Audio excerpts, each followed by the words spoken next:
종교개혁사의 관점에서 보는 사랑의 교회 사태를 박흥식 교수님께서 발표해 주시겠습니다. 예, 소개받은 박흥식입니다. 저도 그 시간에 대한 주의를 많이 들어서요. 종소를 듣지 않을 귀에서는 어떻게 할까 고민을 좀 했습니다. 좀 뛰어 건너가면서 읽는 게 좋겠다는 생각이 드는데요. 그 제목은 그 제가 정한 것은 아니고 원래 주최 측에서 정해주신 겁니다. 그래서 그 종교개혁사의 관점에서 보는 사랑의 교회 사태 이렇게 되어 있는데요. 제가 이해하기에는 개신교의 정체성에 비추어서 이 교회의 모습을 한번 진단해달라 이런 의미로 이해를 했습니다. 본래 논찬자라고 하는 것은 두 분 발제자의 이 글에 대해서 비평을 하는 것이 원래 역할이지만 그러기엔 시간이라든지 여러 조건들이 좀 충분하지 않아서 제가 한 가지 말씀만 크게 보면 드리려고 합니다. 한 가지 말씀이라는 것은 성숙한 공동체에 대한 것입니다. 표절한 것이 아닌데 권 교수님 말씀과 상당 부분 일맥상통해서 혹시라도 오해하실지 모르겠습니다. 예, 표절은 아닙니다. 두 번째 단락부터 제가 좀 이렇게 읽겠는데요. 혹시라도 제가 접한 사랑의 교회에 대한 정보가 제한적이어서 잘못 언급한 부분이 있더라도 좀 너그럽게 이해해 주셨으면 합니다. 1978년에 개척한 사랑의 교회가 한국교회 안팎에서 주목을 받으며 성장하게 된 요인이 여러 가지 있을 텐데요. 교회 내에서 평신도 제자훈련을 핵심 사역으로 추진했다는 점을 아마 빼놓을 수 없을 것입니다. 제자훈련은 특별히 관계를 중시하고 한 개인의 성숙에 커다란 가치를 부여합니다. 그러나 사랑의 교회가 대형 교회로 변모하면서 존경받는 담임 목회자의 리더십은 더욱 공고화되었고 성도들의 공동체는 불가피하게 조직에 의해서 관리되는 속성을 지니게 되었다고 생각합니다.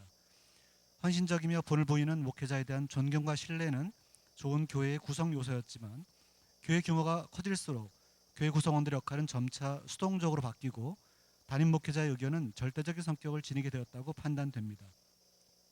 최근 홍정길 목사님께서 섬기시던 교회가 대형 교회로 성장한 후에 목회의 본질을 상실한 실패 목회를 해왔다라는 자성의 글을 인터뷰를 하셨는데요. 아마 여기에도 적용이 될 거라고 생각이 듭니다.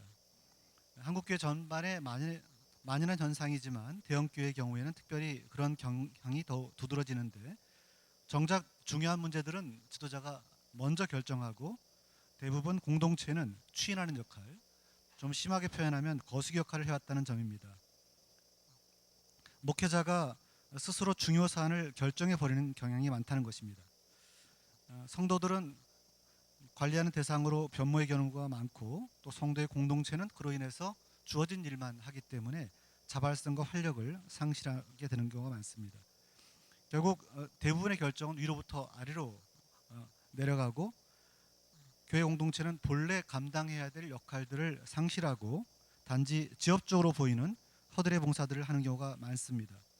물론 이와 같은 제가 가로 속에 말씀드렸지만 그런 봉사를 제가 폄훼하려는 의도도 아니고 그리고 이것이 사랑의 교회이기를 말씀드리는 것이 아니라 일반적인 이야기를 말씀드린다는 것을 혹시 오해하실까 봐 제가 밝혀둡니다. 사랑의 교회가 오늘의 사태에 이른 것은 리더십의 교체가 결정적인 국면이었음을 부정할 수 없을 것입니다. 그런데 왜 사랑의 교회가 리더십 교체에 성공하지 못했는지, 왜 후임 목회자가 이 교회를 이끌어가기에 적합한 리더인지를 미리 분별하지 못했는지에 대해서 성찰할 필요가 있다고 생각합니다. 솔직히 말씀드리면 저는 후임 리더십의 결정을 담임 목사님의 판단에 주로 의존했던 것이 실수였다는 생각을 합니다. 물론 누구나 타인을 잘못 판단할 수도 있고 본래 그렇지 않았던 사람도 더 큰 권력을 차지하고 나니 변질되거나 타락할 수 있습니다. 더 중요한 사실은 간과할 수 없는 문제들이 드러나고 심지어 세상 모두가 판단할 수 있을 만큼 명백한 잘못들이 밝혀졌음에도 공동체가 주체로 나서서 그것을 권징하고 바로잡는 역할을 하지 못했다는 사실입니다. 목회자 개인이 실수하거나 잘못을 범할 가능성은 늘 존재하기에 그것을 미연에 방지할 공적 견제와 감시가 작동해 공동체 건강성을 유지할 수 있어야 하는데 그러지를 못했습니다. 적절한 절차와 방법으로 문제를 해결하지 못하게 되니까 공동체 내부의 갈등과 다툼으로 비화되어 교회 전체가 큰 아픔을 겪게 됐고 또 위험에 빠지기도 했습니다. 이런 교회의 내부 체제는 종교개혁 직전 가톨릭 교회에 부패가 만연하고 적폐가 쌓여 있으나 개선이 불가능했던 상황과 매우 유사하다고 생각합니다. 종교개혁가 마틴 루터는 독일 그리스도교 귀족에게라는 책에서 교황 교회가 세계의 담으로 둘러싸여 개혁을 불가능하게 했다고 설명했습니다. 첫 번째 담이란 세속인이 교황과 교회의 문제를 지적하면 그들은 영적 계급이 아니므로 교회 문제에 관할 건이 없다라며 거부한 것을 말합니다. 두 번째 담이란 성경의 근거를 들어서 교황과 교회를 책망하면 성서의 해석권이 교황에게만 있다라며 그들의 비판을 무시한 것을 말합니다. 세 번째는 교회 지도자들의 모임인 공의회를 통해서 바로잡으려 하면, 요즘 말하면 더 큰 교회 조직을 말하는 것이겠죠. 공의의 소지권이 교황에게만 있다며 모든 교정 수단을 무력화시킨 것을 말합니다.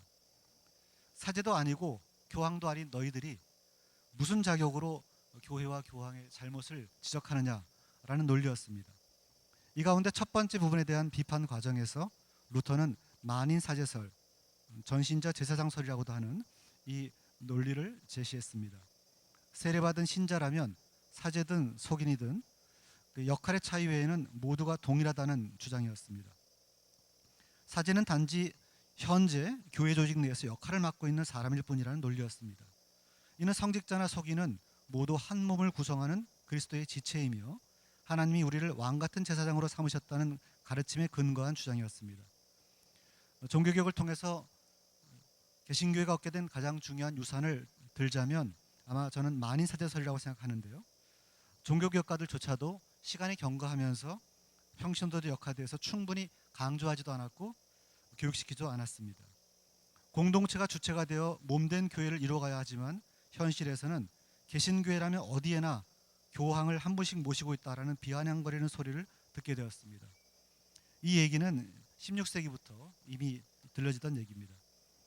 평신도를 깨우기 위해서 그렇게 노력했던 사랑의 교회에서 성도들로 구성된 교회 공동체가 교회 내부의 문제를 극복하지 못했다는 사실이 많은 것을 시사한다고 생각합니다. 결국 담임 목회자의 카리스마에 의존하는 교회 운영과 공동체성의 약화는 담임 목회자 공동체를 모두 위험에 빠뜨렸습니다. 저는 사랑의 교회 사태의 본질도 한국 교회에 만연한 목회자 중심 교회 운영과 교회 공동체 기능의 약화가 초래한 문제로 진단합니다. 대부분의 교회들이 이와 유사한 성격을 띠고 있기 때문에 사랑의 교회 사태는 다른 교회들에게도 잠재적으로 발생할 수 있는 보편적 성격을 지니고 있다고 생각합니다. 한 달락 건너뛰겠습니다. 왜 건강하고 활력이 넘쳐 한국교회의 기대를 한 몸에 받았던 사랑의 교회가 내부의 문제조차 해결하지 못하고 주저앉았을까요? 저는 교회 공동체가 그 물음에 대해 답이 되리라고 생각합니다. 언제부터인지 그 이유가 무엇인지 명확히 설명하기는 어렵지만 교회 공동체는 제 역할을 하지 못했고 막상 결정적인 국면에서는 편이 갈라져 문제를 바로잡기는커녕 본질을 흐리는 역할만 하게 되었다고 생각합니다.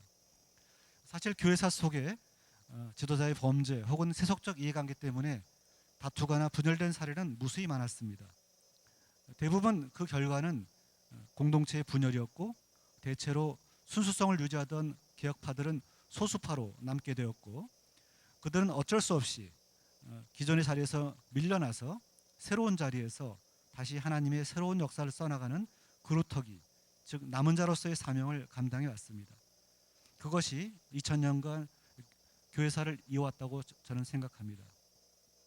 역사상 가장 급진적이고 개혁적이었던 교단을 든다면 프란체스코 수도회를 들 수 있을 텐데요.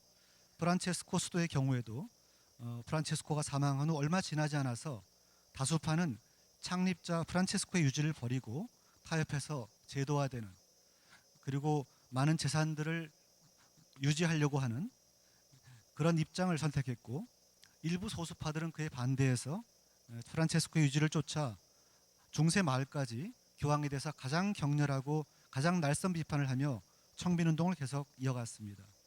그리고 이들이야말로 개혁 정신을 진정 실천한 사람들이라고 교회사는 기록하고 있습니다.